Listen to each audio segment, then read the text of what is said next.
আসসালামু আলাইকুম ও রহমতুল্লাহ। আজকের আলোচনার বিষয় ফেরেশতারা কিয়ামতের দিনে কি করবেন। কুরআন ও সহিহ হাদিসে কিয়ামতের দিনের যে ভয়াবহ দৃশ্য অঙ্কিত হয়েছে সেখানে ফেরেশতাদের ভূমিকা অত্যন্ত গুরুত্বপূর্ণ। তারা আল্লাহ নির্দেশে মহাপ্রলয়ের প্রতিটি ধাপ সম্পন্ন করবেন। কিয়ামতের দিন শুধু মানুষের নয়, ফেরেশতাদের কাজও হবে এক মহাজাগতিক দায়িত্ব পালন। প্রথমে উল্লেখ করতে হয় ইসরাফিলকে, যাকে আল্লাহ তাআলা সূর ফুঁকতে দায়িত্ব দিয়েছেন। কিয়ামত শুরু হবে এক মহাধ্বনিতে, যা আসমান জমিনের সব কিছু ধ্বংস করে দেবে। সেই শব্দ হবে এত ভয়াবহ যে পাহাড় গুঁড়ো হয়ে যাবে, সমুদ্র উত্তাল হয়ে অগ্নি বহ্নি হয়ে উঠবে, আকাশ ছিঁড়ে যাবে। হাদিসে আছে, ইসরাফিলের হাত ইতোমধ্যেই সুর বাজানোর জন্য প্রস্তুত, শুধু আল্লাহ নির্দেশের অপেক্ষা। এই সুরই হবে মানব ইতিহাসের সবচেয়ে বড় ঘোষণা, দুনিয়ার সমাপ্তি। এরপর কিয়ামতের মাঠে মানুষকে সমবেত করার জন্য ফেরেশতাদের নতুন দায়িত্ব শুরু হবে। তাদেরকে নির্দেশ দেয়া হবে মৃতদের কবর থেকে উঠিয়ে মহাসমাবেশে নিয়ে আসতে। মানুষ তখন হঠাৎ অনুভব করবে কেউ হাত ধরে টেনে তুলছে, কেউ ডাকছে, হে অমুক, উঠে দাঁড়াও, তোমাকে আজ তোমার রবের সামনে দাঁড়াতে হবে। ফেরেশতারা মানুষের চারদিকে ছড়িয়ে পড়বে এবং সবাইকে সেই বিশাল প্রান্তরে নিয়ে যাবে যেখানে হবে বিচার। কুরআনে বলা হয়েছে, সেদিন আকাশের দরজাগুলো খুলে যাবে এবং একের পর এক ফেরেশতার দল নেমে আসবে। তারা হবে অসংখ্য, স্তরে স্তরে সারিবদ্ধ। প্রত্যেকে আল্লাহর মহিমা ঘোষণা করতে করতে পৃথিবীর দিকে অগ্রসর হবে। আল্লাহর আরশ বহনকারী ফেরেশতারা সেদিন আরও বৃদ্ধি পাবে। তাদের শক্তি ও প্রভাব হবে অকল্পনীয়।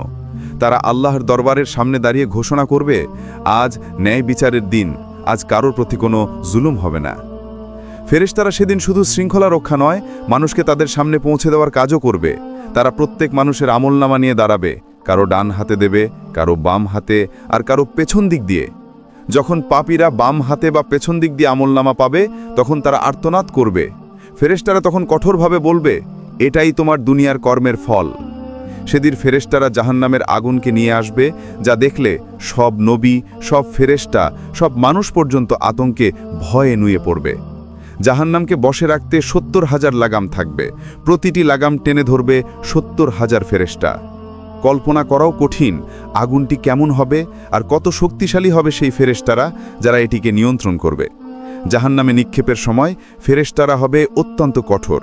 কুরআনে আল্লাহ বলেন, জাহান্নামের ফেরেশতারা কঠোর, নির্দয়, আল্লাহর আদেশ অমান্য করে না। পাপীরা কাঁদবে, অনুনয় করবে, কিন্তু ফেরেশতারা তাদের বলবে, আজ তোমাদের দোয়া ও কান্না গ্রহণ করা হবে না। অন্যদিকে মুমিনদের প্রতি ফেরেশতারা হবে শান্তি ও সান্ত্বনার উৎস। যখন তারা জান্নাতে প্রবেশ করবে, ফেরেশতারা তাদেরকে সালাম জানিয়ে বলবে, তোমরা দুনিয়াতে ধৈর্য ধারণ করেছিলে, তাই আজ তোমাদের পরিণতি হলো জান্নাত।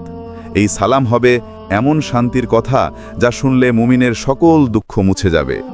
ফেরেশতারা কিয়ামতের দিন আল্লাহর সামনে সাক্ষী হিসেবেও দাঁড়াবে। তারা বলবে, হে আল্লাহ, আপনার বান্দা যা করেছে আমরা তা লিখে রেখেছি। তাদের লেখা আমলনামাই হবে মানুষের বিচার। কেউ যদি অন্যের উপর জুলুম করে থাকে, ফেরেশতারা তা প্রকাশ করবে। কেউ যদি নিঃশব্দে সৎ কাজ করে থাকে, সেটিও প্রকাশ পাবে। কিয়ামতের দিনের প্রত্যেক ঘটনাই ফেরেশতাদের তত্ত্বাবধানে সম্পন্ন হবে। এই দৃশ্য আমাদের স্মরণ করিয়ে দেয়, দুনিয়াতে আমরা একা নই। প্রতিটি কাজের সাক্ষী লিখে রাখা হচ্ছে। প্রতিটি শব্দ, প্রতিটি দৃষ্টি, প্রতিটি পদক্ষেপ, কিয়ামতের দিন এগুলোই ফেরেশতারা উপস্থাপন করবেন আল্লাহর আদালতে। এই মহাদৃশ্য আমাদের আজ চিন্তায় ফেলে, আমরা কি সেদিনের জন্য প্রস্তুত? আমরা কি এমন জীবন গড়ে তুলছি যাতে ফেরেশতারা আমাদের জন্য দোয়া করবে, নাকি এমন জীবনযাপনে লিপ্ত যা কিয়ামতের দিন আমাদের লজ্জায় ফেলে দেবে? আল্লাহ আমাদের সকলকে সেই দিনের জন্য প্রস্তুত হওয়ার তৌফিক দিন, সৎ পথে রাখুন এবং ফেরেশতাদের সাক্ষ্যে যেন আমরা সফলদের অন্তর্ভুক্ত হতে পারি।